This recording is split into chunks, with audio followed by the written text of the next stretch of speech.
تفسیریں Brahimi نظر پیدا مگر مشکل سے ہوتی ہے براہیمی نظر پیدا مگر مشکل سے ہوتی ہے حوث چھپ چھپ کے سینوں میں بنا لیتی ہے تصویریں حوث چھپ چھپ کے سینوں میں بنا لیتی ہے تصویریں تمیز بندہ و آقا فساد آدمیت ہے تمیز بندہ و آقا فساد آدمیت ہے حذر چیر دستاں سخت ہے فطرت کی تعزیریں حذر چیر دستاں سخت ہے فطرت کی تعزیریں حقیقت ایک ہے ہر شے کی باقی ہو کہ نوری ہو حقیقت ایک ہے ہر شے کی باقی ہو کہ نوری ہو لہو خورشید کا ٹپکے اگر ذرے کا دل چیرے لہو خورشید کا ٹپکے اگر ذرے کا دل چیرے یقین محکم عمل پہ ہم محبت فاتح عالم یقین محکم عمل پہ ہم محبت فاتح عالم یقین محکم عمل پہ ہم محبت فاتح عالم جہاد زندگانی میں یہ مردوں کی شمشیریں جہاد زندگانی میں یہ مردوں کی شمشیریں غلامی میں ناکام آتی ہے شمشیریں نہ تدبیریں جو حوضوں میں یقین پیدا تو کٹ جاتی ہے زنجیریں اقبال کا آفاقی کلام انقلابی کلام وہ اپنی جگہ ہے اس میں کیا مقابلہ لیکن ہمارے طالب علم نے جس لہجے و ترنم کے ساتھ سنایا وہ قابل شکر ہے محترم حضرات جیسا کہ آپ جانتے ہیں کہ گزشتہ 2 سال سے ہمارے ادارے میں کچھ اپنا تقیم کو اعزازی امتیازی اعزاز سے نوازا جاتا ہے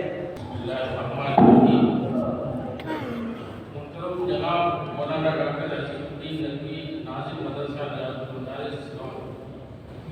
آپ سلون ضلع اڈیشہ کے رہنے والے ہیں وہیں آپ کی تعلیم مدرسہ ریاض العلوم میں ہوئی ابتدائی تعلیم کے بعد شعبہ عربی کی تعلیم کے لیے دارالعلوم تعلیم مساجد میں 1964 میں داخل ہوئے اور تکمیل کے بعد اعلیٰ تعلیم کے لیے دارالعلوم علماء تشریف لے گئے جہاں 1966 میں درجہ خامسہ میں داخلہ لے کر 1969 میں عالمیت کی سند حاصل کی والد صاحب کے حکم ایما پر 1 سالہ دورہ حدیث کے لیے 1970 میں دارالعلوم دیوبند میں داخلہ لے کر سن 1971 میں دورہ حدیث مکمل کیا دینی تعلیم کے بعد اصلی تعلیم کی طرف متوجہ ہوئے اور سن 1971 میں جامعہ ہمدرد دہلی میں داخلہ لیا 1976 میں طب کی ڈگری BOMS حاصل کی فراغت کے بعد آپ نے اپنے خدمات کا مرکز اپنے وطن سلون ہی کو بنایا جہاں آپ نے طبی دواخانہ قائم کیا اور اپنے دادا کے ذریعے قائم کی ہوئے مدرسہ ریاض المدارس کو تعمیر و ترقی میں نمایاں اول ادا کیا نیز ستارے کے ملک کا مکاتب کا اختیار دکھا دیا اس پورے علاقے کی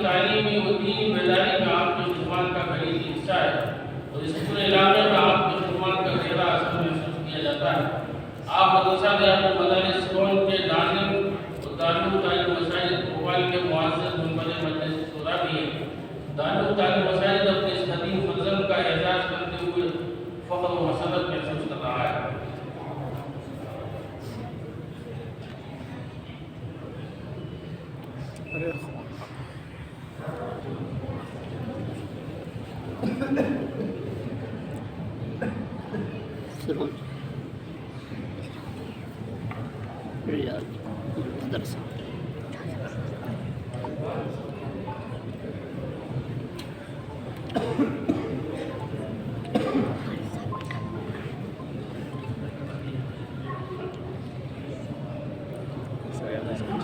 جناب مولانا سید شرافت علی ندوی سینئر استاد دارالعلوم تعلیم مساجد بھوپال،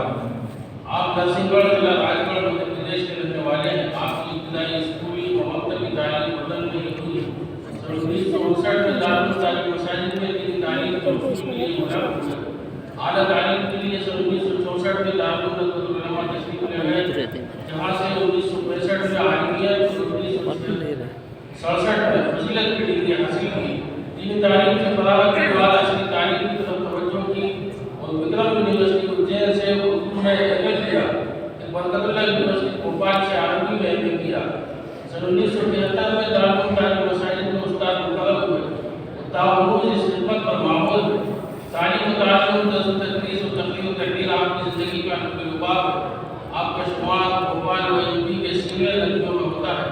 ذہن سازی، فکری تربیت آپ کی تدریس کا طریقہ ہے۔ طلباء کو ہمیشہ جذباتیت کی بجائے اپنے ہمت سے کام لینے کو اخواتے ہیں۔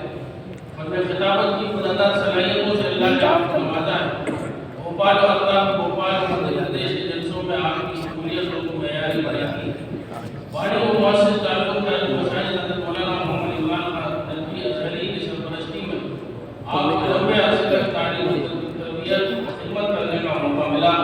جس سے آپ کی صلاحیتیں نکل گئیں۔ دارالعلوم تعلیم مساجد اپنے اس قدیم فضل کا اعزاز کرتے ہوئے فخر و مسرت محسوس کر رہا ہے۔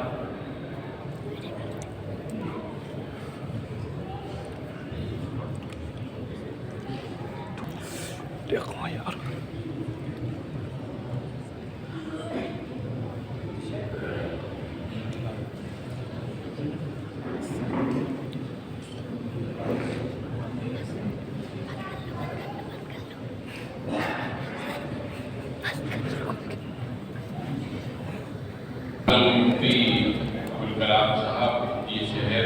رافت الوی صاحب اور جناب مولانا رشید صاحب سنگھ سے تشریف لائے، وہ ایک بہت بڑے مدرسے کے ذمہ ہیں، اور بھی اکابرین یہاں موجود ہیں۔ مجھے دارالعلوم تعلیم مساجد کے ذمہ داروں نے، خصوص ڈاکٹر حسن صاحب نے جو اعزاز عطا کیا ہے کہ میرے نصیب کا حصہ تھا یا نہیں یہ تو اللہ جانے، اور میں نے بس یہ ہے کہ یہ کوشش کرتا رہا اس ادارے میں کہ جو کچھ کبھی اس کے ساتھ خیانت نہ کروں۔ میں اوپر سے لے کر نیچے تک گناہوں کا پیکر ہوں، میں اپنی اوقات اچھی طرح جانتا ہوں، لیکن ایک بات یہ ضرور کہوں گا کہ میرے کبھی یہاں ایک پیسہ یا غلے پہ ایک دانہ بھی ناجائز طریقے سے نہیں کھایا، الحمدللہ۔ اور دوسری بات یہ ہے کہ ہمیں حضرت مولانا عمران خان صاحب رحمۃ اللہ علیہ کے زمانے سے لے کر ابھی تک حضرت مولانا حسان صاحب کے یہ 5ویں یعنی عمارت ہے۔ حسان صاحب ماشاءاللہ 2 مرتبہ تشریف لائے ہیں اس عہدے پہ کہ میں نے 5 زمانے دیکھے، یعنی جب سے یہ دارالعلوم قائم ہوا اس کے 7-8 سال کے بعد سے 57 سال کی مدت ہے، 5 سال تعلیمی اور 52 سال ہے۔ یہ تو اللہ کا کرم اور اس کا احسان ہے کہ اس نے مجھے اس مسجد کی دھول کے لائق سمجھا اور میں یہاں آتا رہا۔ میں کس طرح شکر ادا کروں، نہ میری اہلیت ہے نہ میری صلاحیت ہے، بس ایک جذبہ یہ ہے میرا، وہ سارے مدرسے کے اساتذہ کو یہ میرے پیغام سمجھ لیجیے کہ ایک یہ ہے کہ یہ بچے اللہ کی امانت ہے جو آپ کے پاس بھیجے جاتے ہیں پڑھانے کے لیے اداروں میں، تربیت میں، خدا نہ اس کا خیال رکھیں اور یہ باکمال لوگ ہیں، دارالعلومات کے اکابر اور وہاں کے شہزادوں کے بھی سارے بے یہ کہوں گا نوجوان بچے ہمارے سمجھ ابھی جعفر رسول صاحب کو جب ہم عالمیت کر رہے تھے سن 1965 میں، اس وقت کچھ سال پیدا ہو گئے، وہ دیکھتے ہی دیکھتے چلے گئے۔ عبداللہ حسنی صاحب، حمزہ صاحب اور بزرگان تو چلے گئے، میاں مولانا رابی صاحب وغیرہ اور بھی، تو یہ ہے کہ یہ بچے جو ہے ہمارے نظمے کے اساتذہ میں یہ چیز خوبی دیکھی جاتی ہے کہ وہ ذہن سازی کا کام کرتے ہیں، وہ تربیت کرتے ہیں کہ جو جیسے کہ بدعتیوں کا عقیدہ ہوتا ہے کہ تیرے در سے کوئی خالی نہیں جائے گا، خالی نہیں جائے گا، مدار سے خالی نہیں جائے گا، میرے کچھ نہیں ہے، خالی نہیں جائے گا، لیکن بدسوں میں تو یہ ایک واقعہ میں اساتذہ بھی یہ فکر کریں، ذمہ داران تو کرتے ہی ہیں کہ کوئی خالی نہ جائے، یہاں سے کچھ لے کے جائے، اور الحمدللہ اس کی تفصیلات ہمارے پاس علماء کرام کی، فضلاء کرام کی موجود ہے، جو یہاں سے نکلے در میں پہنچے اور فضلاء کرام کی۔ بہرحال میں مشکور ہوں امیر دارالعلوم حسان صاحب کا اور ان کے رفقا اور اراکین مجلس کا کہ انہوں نے مجھ کو اس لائق سمجھا۔ اللہ تعالیٰ مجھے اس کا اہل بنائے اور خلوص کے ساتھ ہم سب کو کام کرنے کی توفیق فرمائے۔ نازش ملک و ملت ہے، ہم سے ہے درخشاں صبح وطن، ہم تابش دی، ہم نور یقین، ہم حسن عمل، ہم خلق حسن، ہم مست نگاہ ساقی ہیں، ہم بادکش صحبائے حرم،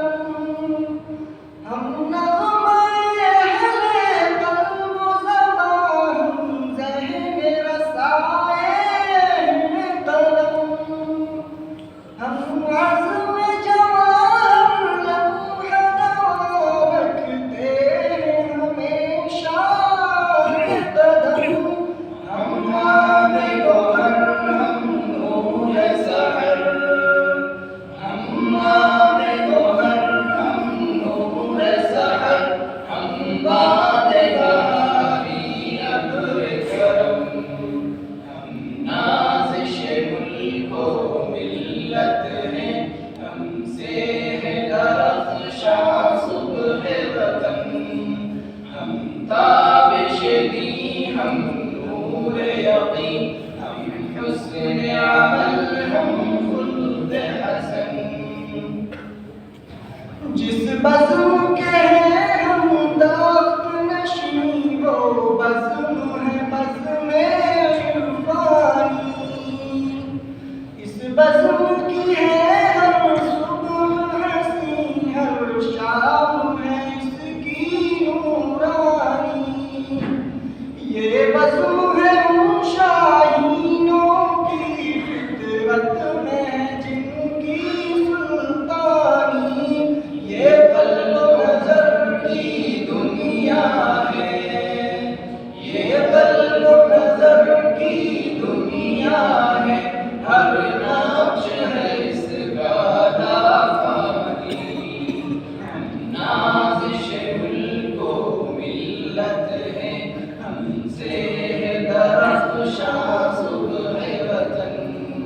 ہم تابش دی، ہم نور یقین، ہم حسن عمل، ہم خلق حسن، گنجینہ فضل رحمانی وہ جس نے بلند اسلام کیا، دانش کدے شبلی جس نے بالذوق سخن کو عام کیا، وہ بزم سلیمانی جس نے بالذوق وہ بزم سلیمانی جس نے تحقیق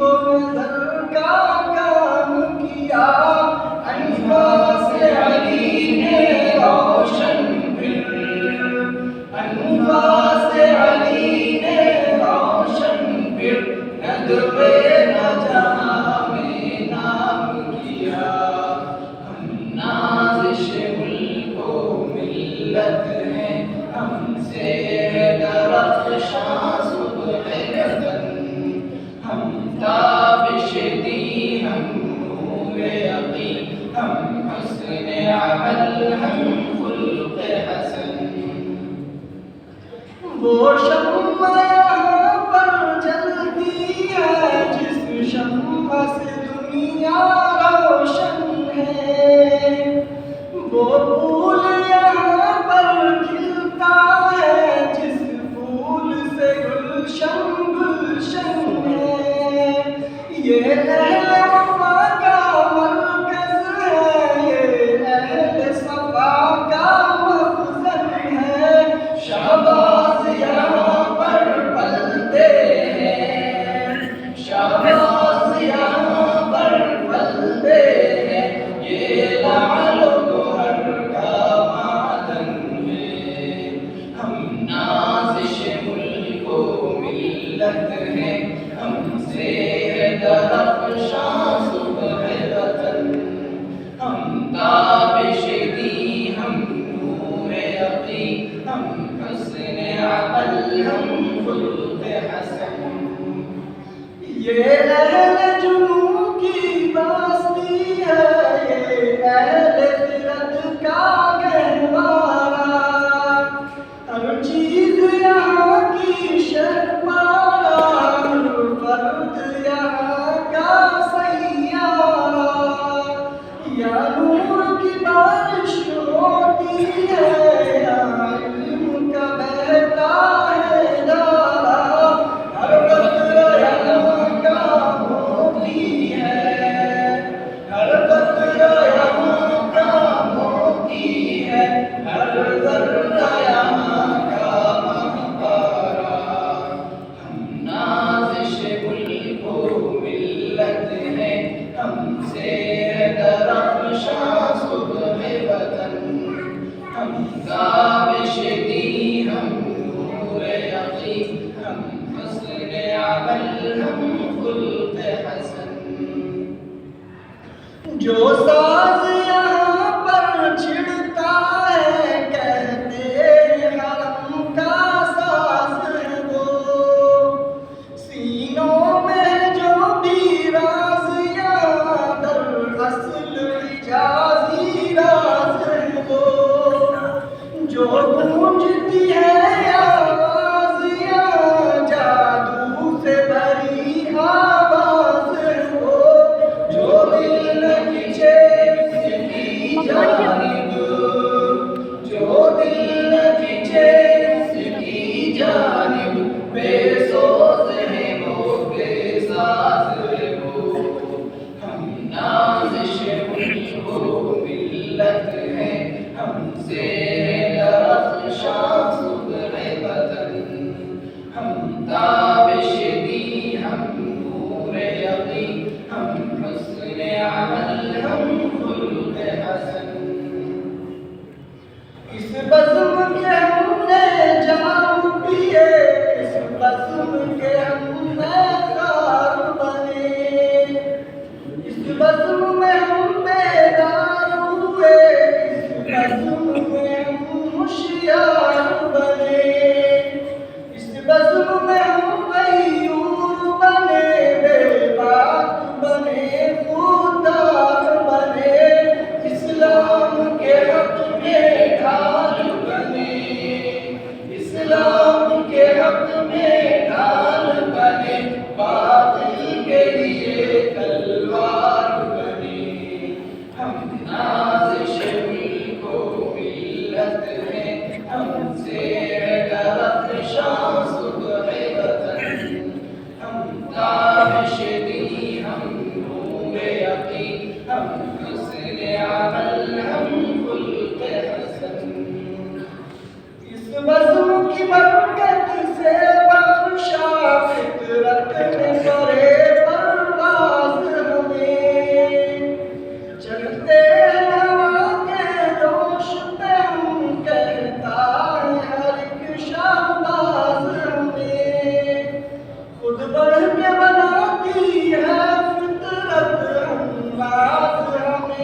شورا کے محترم اراکین،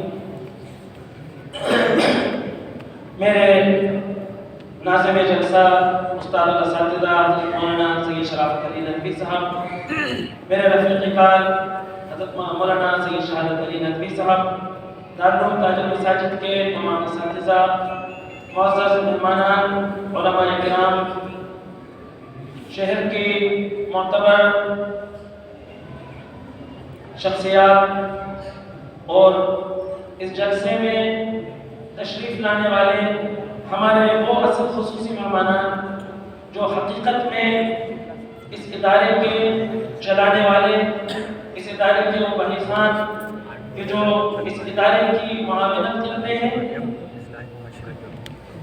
عید الاضحیٰ کے موقع پر ہمارے شہر کے لوگ اور غلے کے موقع پر ہمارے اطراف سے ہمارے بھائی خانان، دارالعلوم سے محبت کرنے والے لوگ، رمضان المبارک میں اور دیگر اوقات میں دارالعلوم کی معاونت کرنے والے، اور حقیقت میں وہ شخص کہ جو اس ادارے سے محبت کرتا ہے، اس کے مشن سے محبت کرتا ہے، اس کی تعمیر و ترقی کے لیے تمنائیں کرتا ہے اور دعائیں کرتا ہے، ہم اسے جانتے ہوں یا نہ جانتے ہوں، اس مجلس کے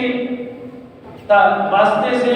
ہم اس کا اعزاز کرتے ہیں، ہم اس کا شکریہ ادا کرتے ہیں، ہم اس کے احسان کو مانتے ہیں، اس کے لیے دعا کرتے ہیں۔ اور ہمارے عزیز طلباء اور طلباء کی وہ سرپرست کہ جن کی قربانی کی وجہ سے جو اپنے زندگی کے سب سے بڑے سرمایہ اپنے بچے کو، اپنے لخت جگر کو دین کی حفاظت کی خاطر، اللہ کے دین کی خدمت کی نیت سے مدرسوں کے حوالے کرتے ہیں کہ شاید ان کے بچے مستقبل میں اللہ کے دین کے خادم، اللہ کے دین کی حفاظت کرنے والے، اللہ کے دین کی اشاعت و نشر و اشاعت کرنے والے بنے، علماء بنے، داعی بنے، مصلحین بنے۔ محترم حضرات، یہ سالانہ جلسہ جیسا کہ آپ جانتے ہیں ہر سال ہوتا ہے۔ ہم جو کچھ اپنے اساتذہ کے ذریعے، اپنے اشراف کے ذریعے درجات میں، درجات کے باہر ثقافتی و تعلیمی سرگرمیاں انجام دیتے ہیں، آپ کے تعین اور بھروسے سے ہم جو کچھ سال بھر کرتے ہیں اس کے کچھ نمونے کو آپ کے سامنے پیش کیا جاتا ہے کہ جس سے آپ کو دارالعلوم کی خدمات کا، دارالعلوم کی محنتوں کا، دارالعلوم کی کوششوں کا، دارالعلوم کے طلباء اور اس کے معیار کا اندازہ ہو سکے۔ ابھی آپ نے دارالعلوم کے کچھ طلباء کے ذریعے نظمیں، ترانہ اور کچھ تقاریر سنی۔ جو بات یہاں سب سے زیادہ بتانے کے لائق ہے وہ یہ ہے کہ یہ طلباء صرف 5، 7، 8 طلباء کچھ ہفتے و مہینے تیاری کرا کر آپ کے سامنے نہیں پیش کیے گئے، بلکہ دارالعلوم میں مسابقے، انعامی مقابلے منعقد کیے گئے اور ہر مقابلے میں 20، 25 طلباء نے حصہ لیا، اور ان میں سے ان حکموں کے ذریعے کہ جو دارالعلوم کے اساتذہ نہیں تھے، مہمان بلائے گئے تھے، ان کے فیصلے کے مطابق جو بچے چنے گئے وہ آپ کے سامنے بطور نمونے کے پیش کیے۔ بچوں کی تقاریر آپ نے ابھی سنی، اس کے موضوعات سنے، شاید آپ کو یہ اندازہ ہوا ہوگا کہ بچوں کی ذہنی اور فکری جو تربیت ہو رہی ہے، بچے یہاں پر رہ کر جس طریقے کا لٹریچر پڑھتے ہیں، جس طریقے کا مطالعہ کرتے ہیں، اور وہ اپنی معصوم عمروں میں، اپنے اس طالب علمی کے زمانے میں مستقبل کے تعلق سے، سیاست کے تعلق سے، دین کے مفہوم کے تعلق سے، امت اور امت کے مستقبل کے تعلق سے جس طریقے سے سوچ پا رہے ہیں، اگر کامیابی کے ساتھ ان کی یہ تربیت ہو جائے، اور اگر مدرسے سے نکلنے کے بعد جو اگلا مرحلہ ہماری قوم کے سامنے آتا ہے، ہمارے ذمہ داروں کے سامنے آتا ہے، اگر ان طلباء کو اسی فکر سازی کے ساتھ کام کرنے کا موقع مل جائے تو وہ دن دور نہیں ہے کہ ہم امت کے حالات کو بدلتا ہوا دیکھیں۔ اس موقع پر وقت کم ہے، اصل جو خطاب ہونا ہے وہ لکھنؤ سے دارالعلوم ندوۃ العلماء سے آئے ہوئے ہمارے استاد محترم مہمان خصوصی کا ہونا ہے، لیکن اس مجمع کو دیکھ کر دارالعلوم تاج المساجد کے اس مکمل خاندان کو کہ جو طلباء، اساتذہ، سرپرستوں، پاکیزاؤں اور محبت کرنے والوں سے اکٹھا ہوا ہے، چند باتیں آپ کے سامنے کہنا ضروری سمجھتا ہوں۔ یہ بات کہی جاتی ہے کہ مدارس آج کے زمانے میں خاص طور سے ہمارے اس وطن عزیز کے تناظر میں اسلام کے قلعے کہے جاتے ہیں۔ آج یقیناً امت مسلمہ بہت دشوار گزار حالات سے گزر رہی ہے۔ حالات پر اگر تقریر کرنا شروع کر دی جائے تو شاید گھنٹوں ناکافی ہوں گے۔ سوشل میڈیا کا احسان ہے کہ حالات سے کوئی ناواقف نہیں، لیکن شاید سوشل میڈیا کے ریئیکشن میں سے ایک ریئیکشن یہ بھی ہے کہ حالات کو صبح سے شام تک سننے میں ہم کو بحث و بحث بنا دیا۔ ہماری روزمرہ کی معمولات میں، ہمارے شوقوں میں، ذوقوں میں، ہماری محفلوں میں، ہمارے ولیموں میں، ہمارے پروگراموں میں حالات کا کوئی اثر نظر نہیں آتا۔ لیکن اگر یہ کہا جائے کہ سب سے زیادہ حالات کے تناظر میں جو سب سے زیادہ سنگین بات ہے وہ یہ ہے کہ یہ امت اپنی نئی نسل کو ایمان کا وہ ورثہ جو اس نے اپنے بزرگوں سے حاصل کیا تھا اپنی نئی نسل کی طرف منتقل نہیں کر پا رہے۔ شاید ہم اپنے بچوں کو مومن بنائے رکھنے میں، مسلمان بنائے رکھنے میں کتنے کامیاب ہیں یا ناکام، یہ شاید اس دور حاضر کا سب سے بڑا چیلنج ہے اور سب سے بڑا فتنہ ہے۔ مسلمان خود اپنے عقیدے پر سے، اپنے دین پر سے، اپنے اسلام پر سے، اپنے اسوہ نبوی پر سے اور اسلام کی تعلیمات پر سے، اسلام کے نظریہ حیات پر سے بھروسہ ختم کرتا چلا جا رہا ہے، اور پوری امت مسلمہ ایک سیکولر دھارے میں بہتی چلی جا رہی ہے۔ اس صورتحال سے امت کو بچانے کے لیے مدارس اسلامیہ کی ضرورت بے حد ضروری ہو جاتی ہے۔ یہ ذمہ داری خالی مسجد کے اماموں اور مؤذنوں کی نہیں ہے کہ وہ مکتب میں چند بچوں کو الف ب پڑھا دیں۔ یہ ذمہ داری چند ان مولویوں کی نہیں ہے کہ لوگ سمجھتے ہیں کہ وہ اپنے معاش کے لیے ایک مدرسہ کھولنا ناگزیر ہو گیا۔ یہ ذمہ داری پوری امت مسلمہ کی۔ کوئی شخص اپنے کاروبار میں بے فکر ہو کر، اپنی نوکری میں بے فکر ہو کر، اپنی کھیتی میں بے فکر ہو کر یہ نہیں سمجھ سکتا کہ میں اس فریضے سے عہدہ برا ہو چکا ہوں اور یہ فریضہ تو فلاں اور فلاں اور فلاں کا ہے۔ مدارس کو قائم کرنا، مدارس کو چلانا، مدارس کو بچانا، مدارس کی ترقی کی فکر کرنا اور مدارس میں امت کے ان بچوں کو بھیجنا کہ جو آگے جا کر امت کی قیادت کر سکے۔ سب سے بڑا المیہ اس دور کا ہے کہ امت قیادت سے محروم ہے، اور بچی کچی جو قیادت نظر بھی آتی ہے یا قیادت کے نام پر جو کچھ نظر آتا ہے وہ یا تو نااہل و ناکارہ ہے یا شاید نفاق کا شکار ہو چکا ہے۔ بالکل بکھرے ہوئے ریوڑ کی طرح جنگلی جانوروں کے درمیان بغیر چرواہے کی ریوڑ کی طرح یہ امت اپنے مستقبل کو تلاش نہیں ہے، ڈھونڈ رہی ہے۔ اگر آپ لوگوں کی گفتگویں سوچیں، اگر آپ سوشل میڈیا پر لوگوں کے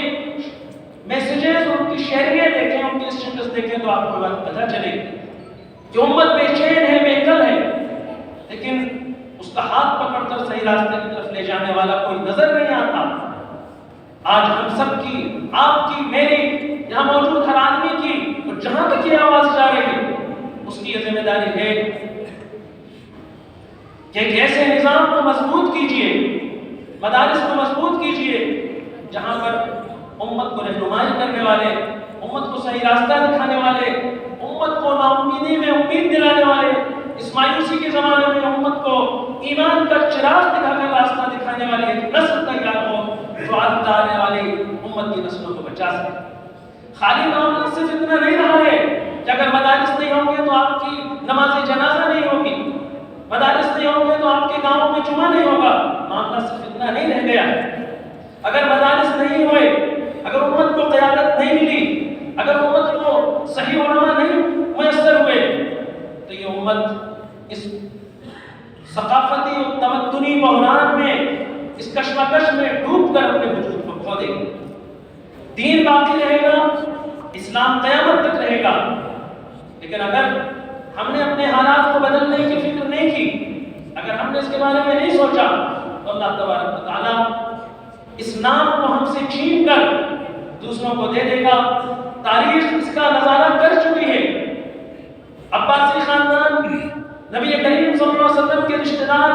ہاشمیوں سے چھین کر اللہ تبارک و تعالیٰ نے اس امت کی قیادت ان کے ہاتھوں میں دی، جن کو ترکمانی لٹیرے خانہ بدوش قبائل کہا جاتا تھا، اور انہوں نے 600 سال امت کی قیادت کر کے دکھائی۔ لیکن یہ کسی کی ٹھیکیداری نہیں ہے۔ مدارس کو اپنے کام کاج کے بارے میں سوچنا ہوگا، مدارس سے کام کا حساب لینا آپ کی ذمہ داری ہے، لیکن یہ بات یاد رہے کہ مدارس کی کمر کو مضبوط کرنا، مدارس کی تائید کرنا، مدارس کی حمایت کرنا، مدارس کو چلانا اور مدارس کو چلنے لائق بنانا، یہ پوری امت کی ذمہ داری ہے۔ میں ایک بار پھر آپ سب حضرات کا تہہ دل سے شکریہ ادا کرتا ہوں کہ آپ اپنی مصروفیات میں سے وقت نکال کر آپ ہمارے اس پروگرام میں آئے، ہمارے طلباء کی سرگرمیوں کو دیکھ کر ان کی ہمت افزائی کی، ان کو آگے مستقبل میں کھڑے ہونے کی ہمت دی۔ اللہ تبارک و تعالیٰ آپ کی جذبات کا، آپ کی نیتوں کا، آپ کی خدمات کا، آپ کی خیر خواہی کو قبول فرمائے، اور اللہ تبارک و تعالیٰ ہمارے ادارے کے ذمہ داروں کو مزید دین کی خدمت کرنے اور دین کے اس کام کو آگے چلانے کی توفیق عطا فرمائے۔ اللہ تبارک و تعالیٰ ہم سب کو اپنے دین کی خدمت کے لیے چنے۔ وآخر دعوانا الحمدللہ۔